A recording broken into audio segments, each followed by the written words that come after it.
Mr. President, I think all of us felt a familiar knot in our stomach early this morning when we received news of what may be the deadliest mass shooting in American history. The numbers are hard to comprehend, though they certainly aren't final.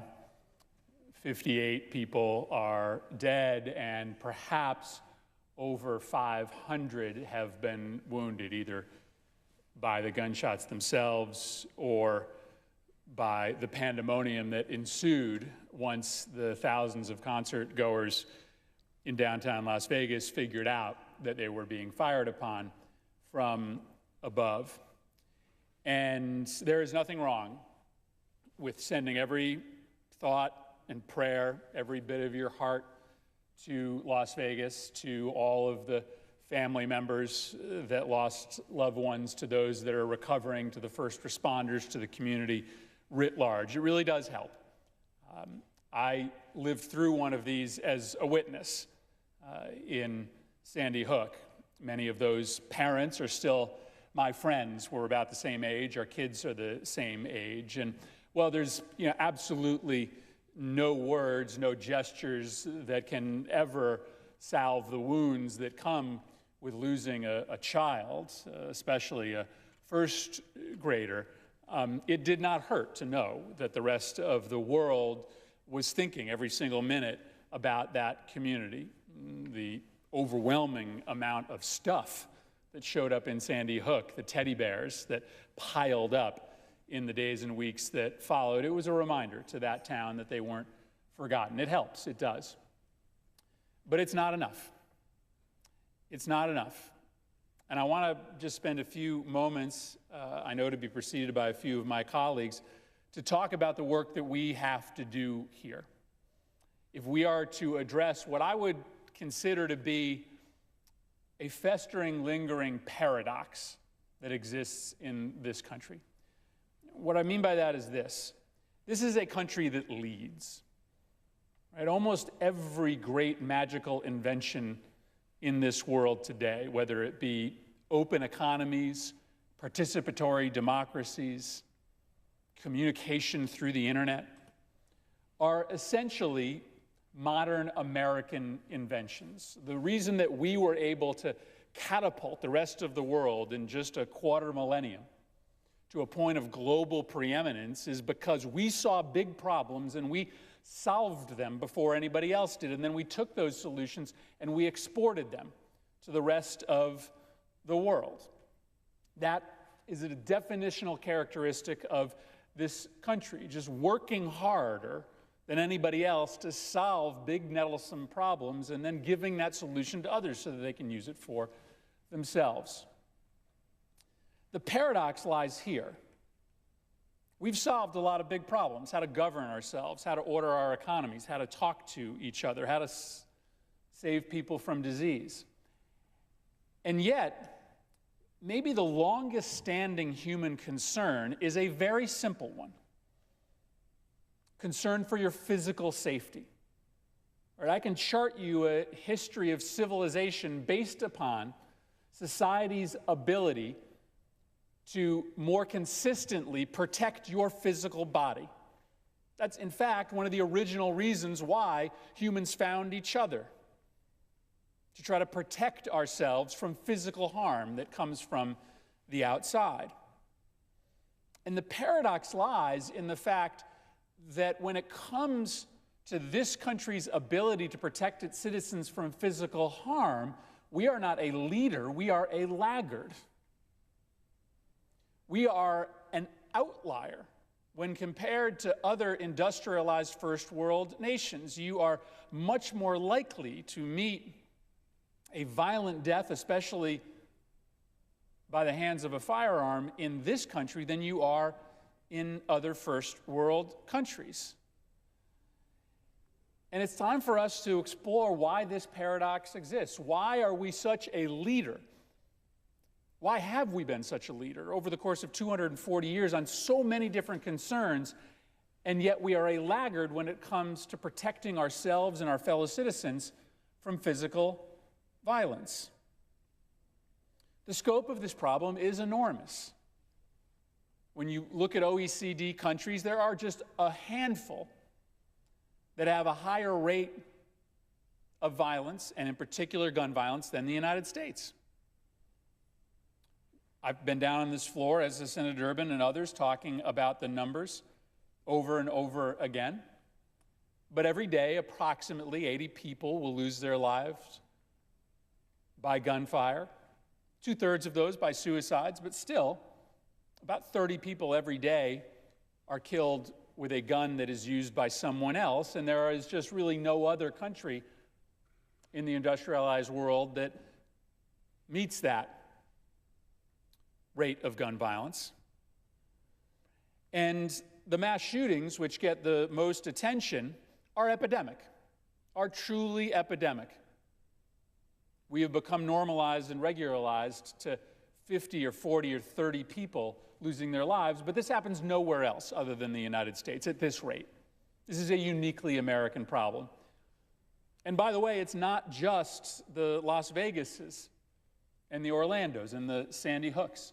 We've actually had more mass shootings this year than days in the year, if you categorize a mass shooting as 4 or more people being shot at any one given time. And let me guarantee you, if 4 or more people were shot in your town or your neighborhood, that would be a cataclysmic event. And yet it happens, on average, more than once a day in this country. And yet, because we have become so regularized to it, only the moments like last night, where the scale is truly epic, do we focus on it as a nation. And I want my colleagues to understand the pain that comes when the victims of this kind of epidemic violence see nothing but silence from this body. The hurt is deep, the scars are wide in Newtown, but they are made wider by the fact that this body in 4.5 years has done absolutely nothing to reduce the likelihood of another mass shooting. And indeed, because we have done nothing, the mass shootings continue. I know these are harsh words, but I believe it in my heart. I think there is an unintentional endorsement that gets sent to these mass murderers when, after slaughter, Congress does nothing. If the greatest deliberative body in the world doesn't act in unison to condemn them through policy change, it starts to feel and look like complicity. And so there is going to be another wave of unimaginable pain that will sweep across Las Vegas and the country as we learn about who these victims were, and perhaps the numbers mount. And they will, over time, be just as angry, just as furious at this body as those parents in Sandy Hook are today, that we do nothing to try to reduce the likelihood of these shootings. Compassion is important, but it is not enough. Now, I read a little passage of the Bible to my 5-year-old son every night, but I am the furthest thing from a theologian. But I know that sprinkled throughout the Bible are references to the fact that prayer has to be matched with action, with works. James says, "Show me your faith apart from your works, and I will show you my faith by my works." Thoughts and prayers need to be matched by action, and that's our job. Our job, frankly, is not to just send good thoughts. The reason why we exist is to act, is to change the laws of the nation to address challenges that our constituents face. And since the beginning of time, the most important challenge that our constituents have faced, that the human race has faced, is that of physical security. So before I turn this over to my colleagues, let me just run down very quickly the arguments that are going to be used over the next few days to continue to do nothing. Now, the first is already in operation today, and it's a critique that I hear very often lodged at me personally, which is this: to talk about policy change in the wake of a mass shooting is to politicize it, is to cheapen it. I reject that argument in full force. Because the reality is, every single day there's a mass shooting. Every single day, 80 people die from gun violence. Unfortunately, the news media don't pay attention to that regular carnage. If we aren't talking about policy change the day after a mass shooting in this country, then you are never talking about policy change, because a mass shooting happens on average every day. Unfortunately, the ones in which 8 people are shot or 12 people are shot do not get national attention. Second, whether we like it or not, the world's attention, the country's attention, is positioned on this question of how we protect our country from harm in the immediate aftermath of these mass shootings. It's an enormous gift to the gun lobby, to the forces of status quo, if we cannot talk about how to change our laws to make people safer when everyone's mind is on that question. When a murder occurs, there is not a 48-hour waiting period before the police can try to investigate who did it and how to hold them accountable. So why can't we get immediately to the question of why these shootings are happening and try to solve it? Second, others today are saying that legislation is a pointless exercise because you can't regulate away evil. Well, there is truth to that. There are evil people in the world who are regularly doing very bad things, and there is no way that a set of laws can stop people from doing harm. But I would argue in some way, shape, or form, at the very nature of government is an attempt to try to regulate the effect of evil on citizens. Our laws against murder and arson, rape and assault are attempts to try to make sure that people are protected from evil, from bad people. And so why can't we have a conversation about how to make sure that people who are contemplating mass violence, at the very least, do the least violence possible? It is not coincidental that these epidemic mass shootings in which 50 or 60 or 40 people are dying largely have happened after the expiration of the assault weapons ban. Now that it is much easier to get your hands on a gun that is much more accurate and much more lethal, the likelihood of large numbers of people dying, like happened last night, is much greater. An AR-15 style weapon does something different to a human body than a pistol does. That's why 20 kids were shot in Sandy Hook and not a single one of them survived. Laws do work. Just look at a state like Connecticut that requires universal background checks, that doesn't allow you to buy assault weapons, that requires you to get a permit before you can carry. When we passed that set of laws, it resulted in a 40% reduction in gun violence, even when you account for other factors that could have caused that reduction. That's a Johns Hopkins study. In places that have universal background checks, gun homicides are lower, domestic violence homicides are much lower by a degree of 40%. Laws work. The data is irrefutable on this point. And so though you can't regulate away evil in total, you can do more to protect people, especially from this mass scope gun violence. Third, people will say, well, this guy clearly was very mentally ill, and you can't do anything about the fact that people are mentally ill with gun laws. Well, that's true, and we should fix our broken system of mental health treatment because it's broken. But we should also recognize that this problem of mass execution is a uniquely American problem, despite the fact that there's no evidence that we have a higher rate of mental illness than any other country. There are plenty of very mentally ill people in other OECD countries. But in those countries, their mental illness is not a straight line to a gun crime, in large part because they have a different set of laws that makes it harder to get your hands on a gun and much harder, if not impossible, to get your hands on a weapon that does the kind of mass violence we saw last night. Lastly, one of the favorite arguments is that this is just too hot an issue for the United States Senate or a political body to handle, that it's controversial.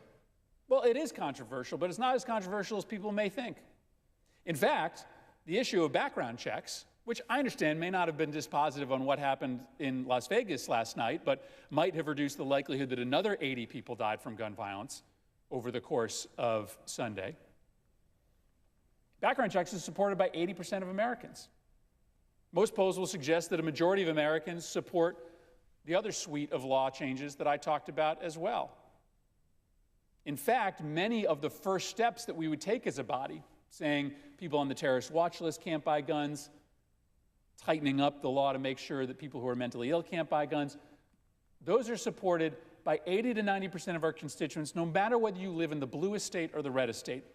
The question of making sure that only the right people own guns, that actually is one of the least controversial issues in the American public today. Why don't we start by finding that common ground, and then maybe after that we can find other common ground.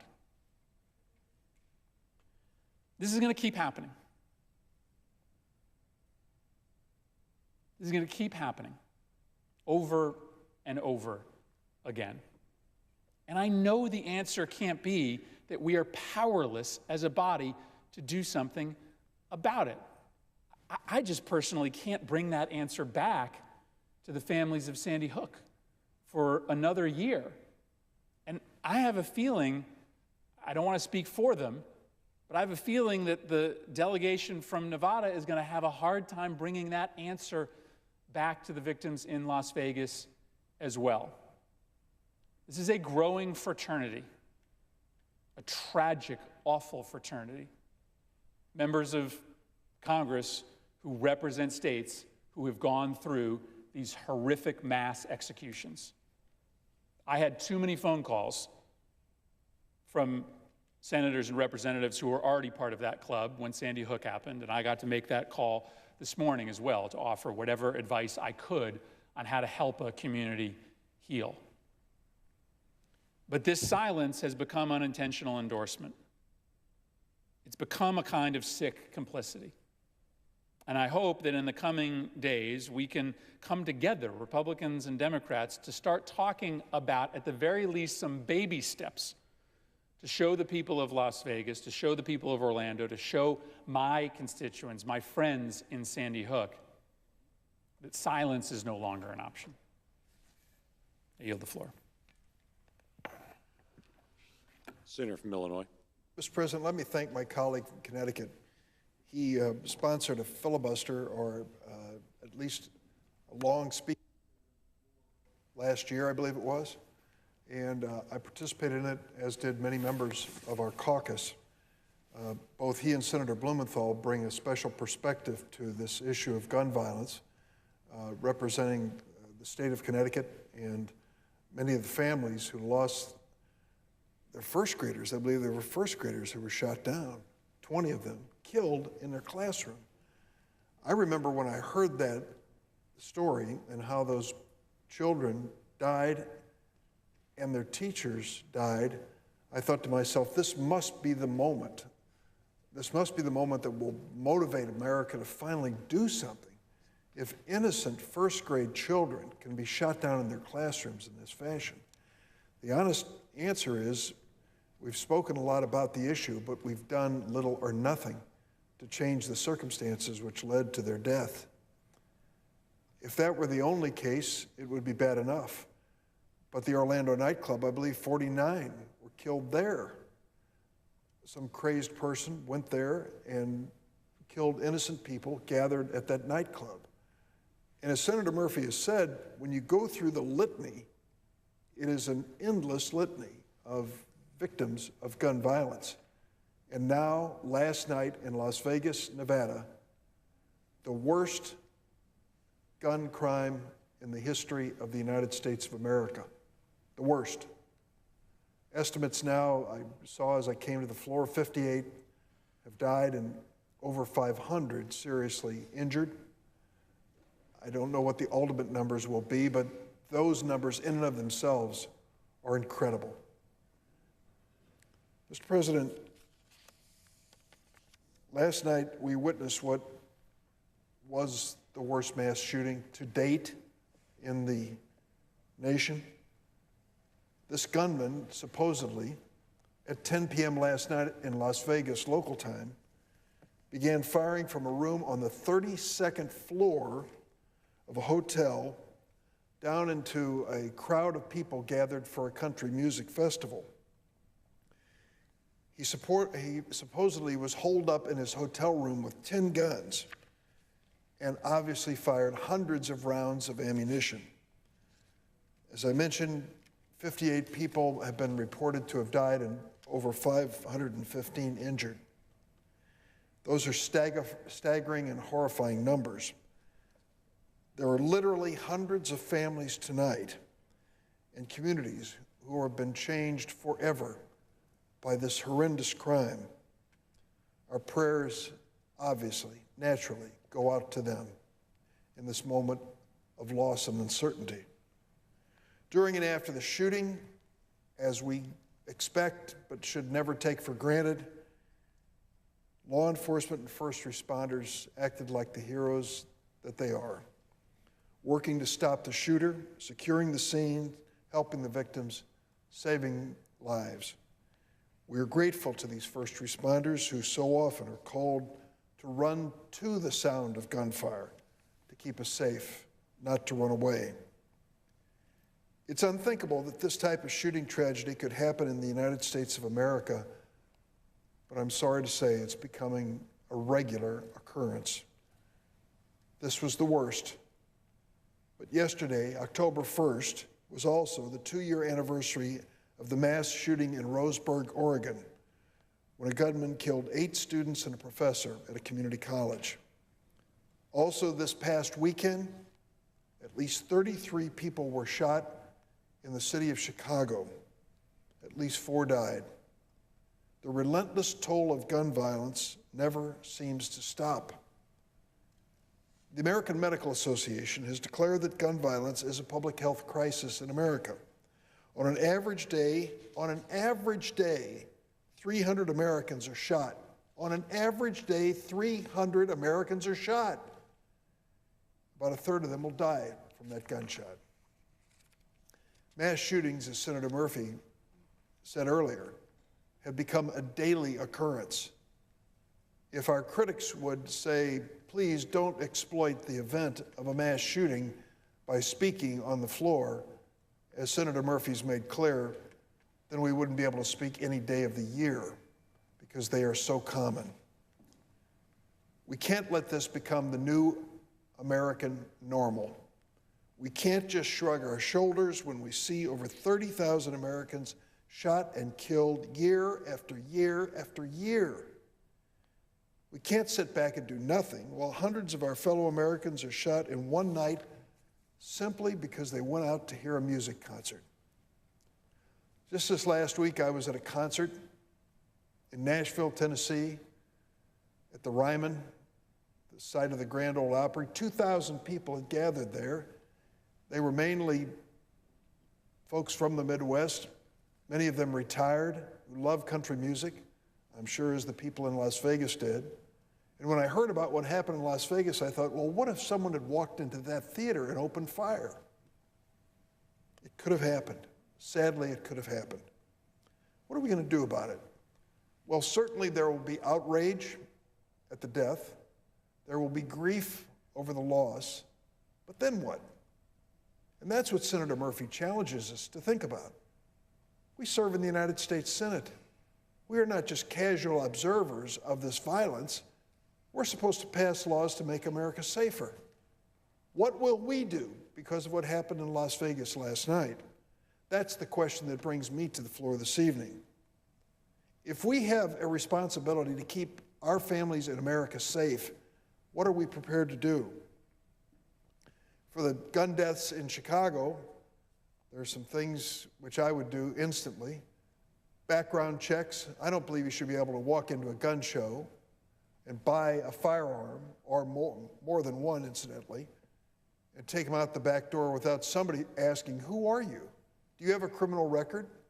Would you be disqualified from buying these same guns at a licensed gun dealer? Currently, the law is riddled with loopholes, and those loopholes lead to death on the streets of Chicago. And we also have these purchases being made by straw purchasers. In other words, the girlfriend who has no criminal record who walks into the gun shop in the suburbs of Chicago and buys the gun for her boyfriend outside in the car who's going to use it that night to shoot up a rival gang member or some other criminal activity. Those are two very obvious things I would push for instantly. Close the gun show loophole. Make sure that we do something about straw purchasers so that the penalties are serious enough that they'll never do it again. And there's more. This morning I was on a radio show in Chicago, one of the most famous ones, I guess, and listened to a fellow named Steve Cochran celebrating his 1,000th show on the air. And this was a topic that we talked about. And Steve asked me, well, what happens, what can we do? And I said, Steve, we have to rely on people who honor the Second Amendment and believe it's an important part of our Constitution to stand up and lead. I'm talking about members of my family who are hunters and sportsmen. I've been out hunting myself. We have to have people who are concerned about guns for self-defense to stand up and say we have to draw a reasonable line. There is no reasonable line under the Second Amendment which would allow what happened in Las Vegas last night. To think that someone could injure, shoot over 500 people and kill 58.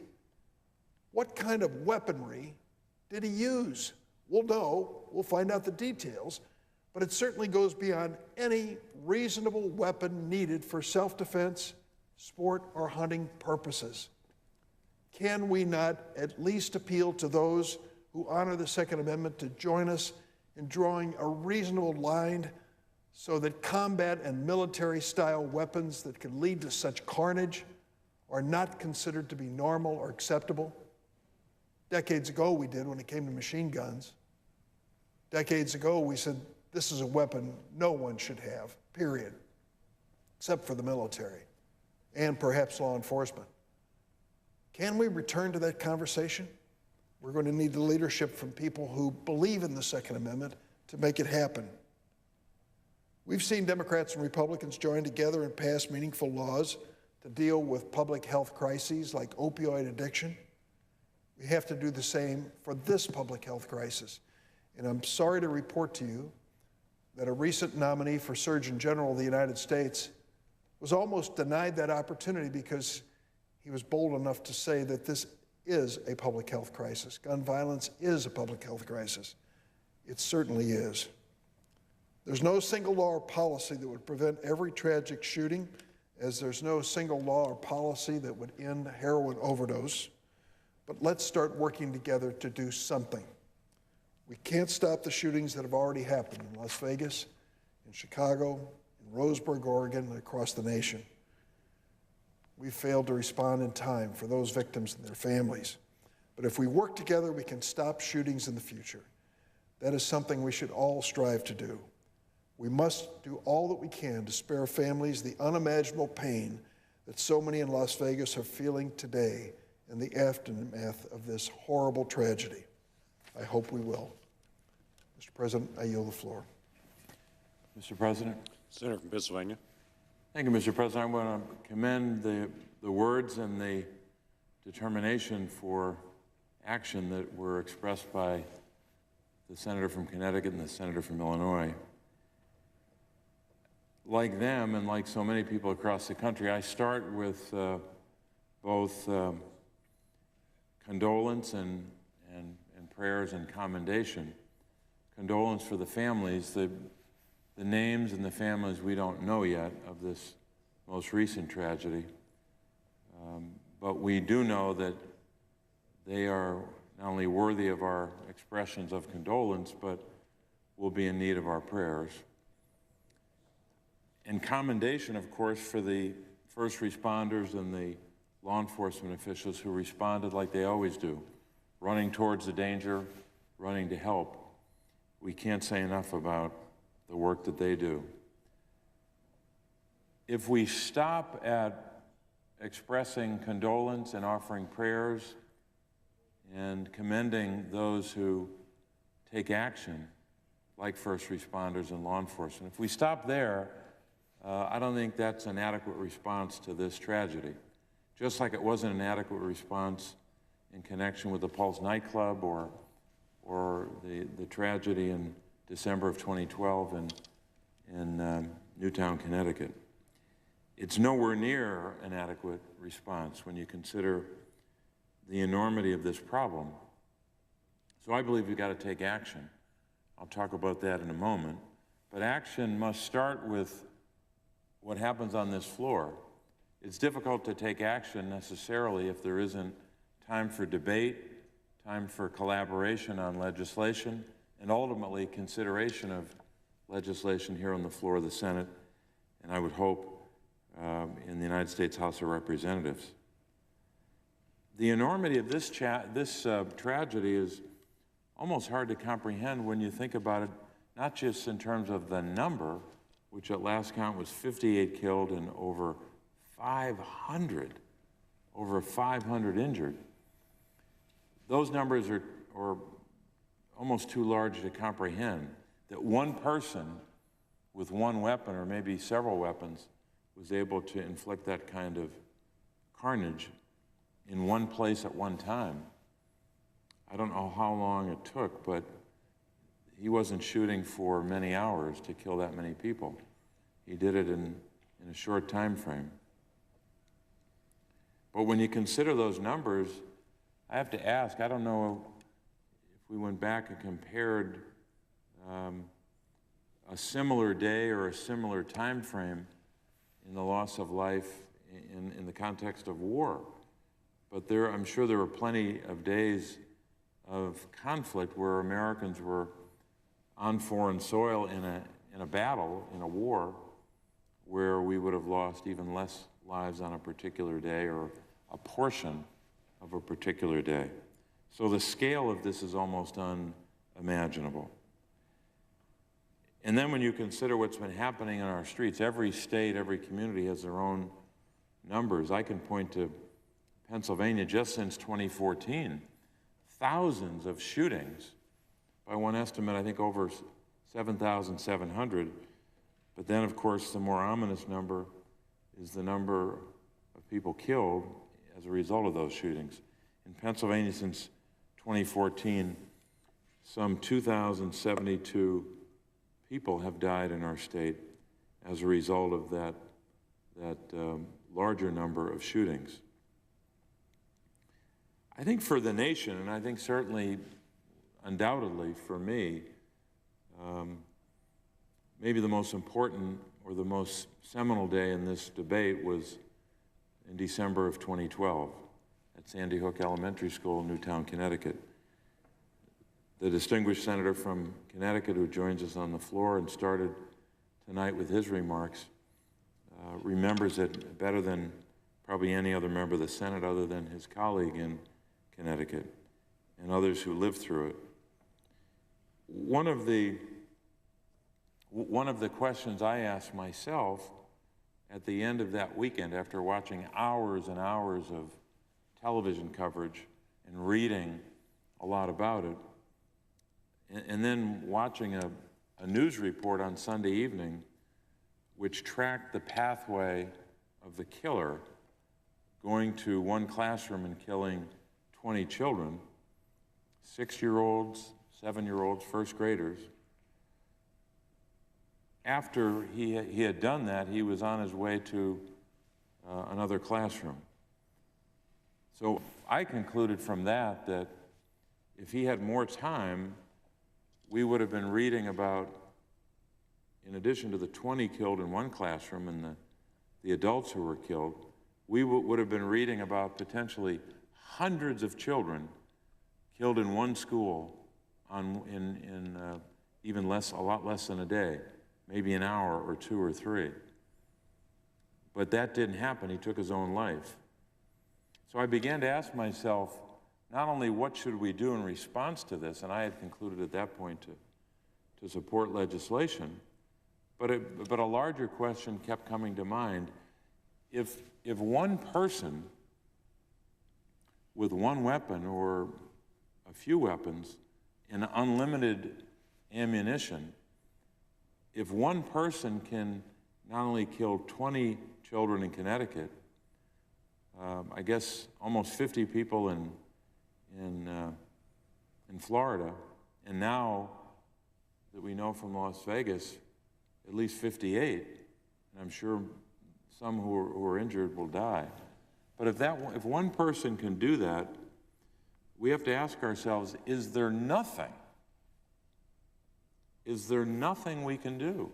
Because that becomes part of the debate, right? One side says, let's take action by way of legislation, or take some action that would reduce the likelihood that you have more tragedies like this, more mass shootings. But the response immediately comes back that the other side says, well, we agree that it's tragic.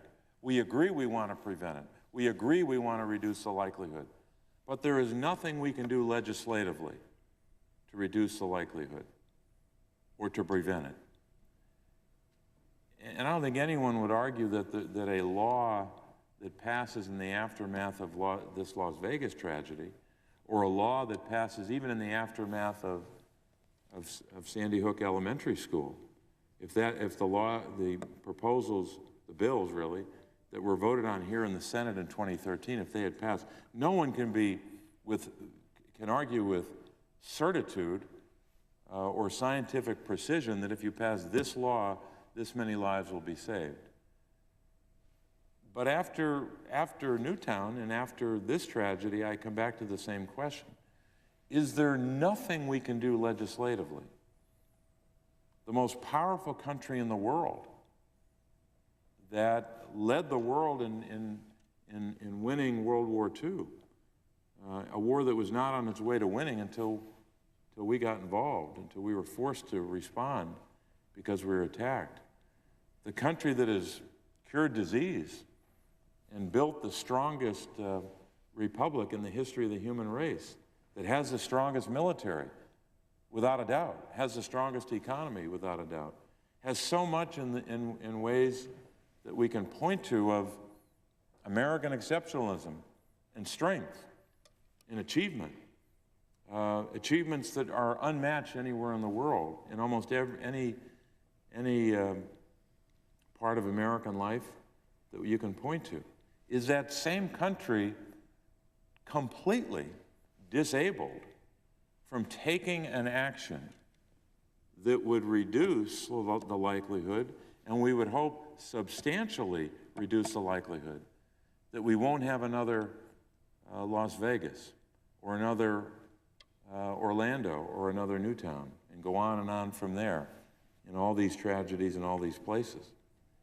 Is that really what our answer is going to be? We take action when we're attacked to fight back and to prevent it from happening again. We take action when there's an epidemic. We take action when there's a crisis. We take action when there's a disaster, a natural disaster. We're seeing some of that most recently. We take action as a government. The Congress takes action. The executive takes action. And yet in this circumstance, what can only be described as an epidemic, that might be an understatement, we're losing more than 30,000 people a year. Are we saying that there's nothing that we can do legislatively to reduce that likelihood? I just don't think any American, if they think about it, would conclude there's nothing we can do.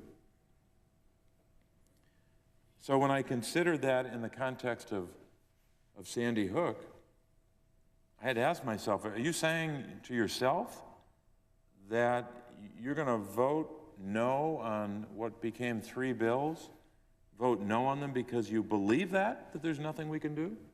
That's what your vote is going to be? That's going to be your response as a legislator with the opportunity to cast a vote in a body of 100 people? You're going to say no 3 times, as it turned out, in 2013 to legislation because you believe that there's nothing your vote and nothing this legislative body can do. Well, I decided to vote yes, at least. But even that's not enough. We haven't had votes in years on these issues. And here we are almost 5 years later. In December, it'll be 5 years, half a decade since Newtown, Connecticut, since the massacre at Sandy Hook. I have a page from the Wall Street Journal that was printed within a couple days of that tragedy.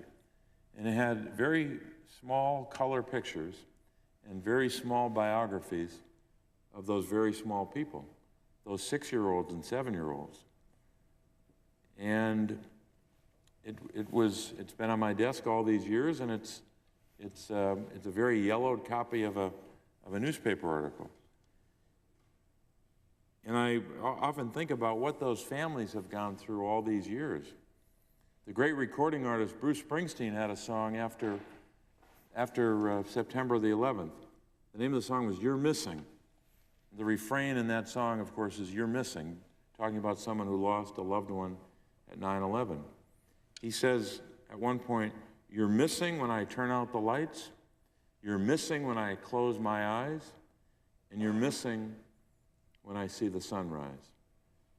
The same could be said of those Newtown families. The same could be said of those families in Orlando, and now, unfortunately and tragically, families in the Las Vegas area, or maybe well beyond Las Vegas, who were there for that concert. So I hope that this will be an occasion not just for speeches and expressions of condolence, commendation for those who showed such bravery in this tragedy, or prayers and solidarity, that this will be a time for action, meaning action in the context of debate, action in the context of legislation. I think there are a number of steps we can take. I won't outline them all now. A number of common sense steps we can take that are entirely consistent with the Second Amendment, but would reduce the likelihood over time that we have more and more of these tragedies. Or maybe, just maybe, taking action that will reduce the number of deaths. Even that would be substantial progress. But I just cannot abide or accept the idea that there is absolutely nothing we can do legislatively to reduce the likelihood, and I would hope substantially reduce the likelihood, that we can prevent tragedies, or at least reduce the number of tragedies. Mr. President, I would yield the floor.